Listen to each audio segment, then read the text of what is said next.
جوڑ ہیں. کتنے جوڑ ہیں؟ 360 جوڑ ہیں. اس کے ذمہ ضروری ہے کہ ہر جوڑ کی سلامتی کے شکرانے میں ایک صدقہ کیا کرے. صحابہ نے عرض کیا یا رسول اللہ اتنے صدقے کون کر سکتا ہے؟ آپ علیہ السلام نے فرمایا مسجد میں اگر تھوک پڑا ہوا ہو اسے دفن کر دینا صدقہ، راستے میں تکلیف دہ چیز ہٹا دینا بھی صدقہ، بعض روایات میں ہر سبحان اللہ کہنا صدقہ، ہر الحمدللہ کہنا صدقہ، ہر اللہ اکبر کا کہنا صدقہ، بھلائی کا حکم کرنا صدقہ ہے، برائی سے روکنا صدقہ ہے. ہر جوڑ کے شکر کی ادائیگی کے لیے چاشت کے وقت 2 رکعتیں پڑھنا ان سب صدقات کے بدلے میں تمہارے لیے کافی ہو جاتا ہے.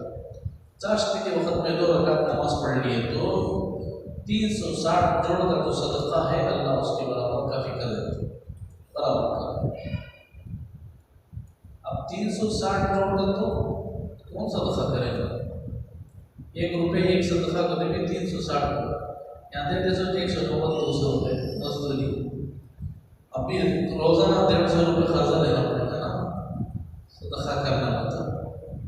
تو اس لیے چاشتی کے وقت 2 رکعت نماز ادا کر لینے سے ہماری کیا ہو جاتی ہے؟ دن بھر کے بدن کے جوڑ کے اللہ تعالیٰ صدقے کے برابر ثواب ہو جاتا ہے، صدقے کا حق ادا ہو جاتا ہے.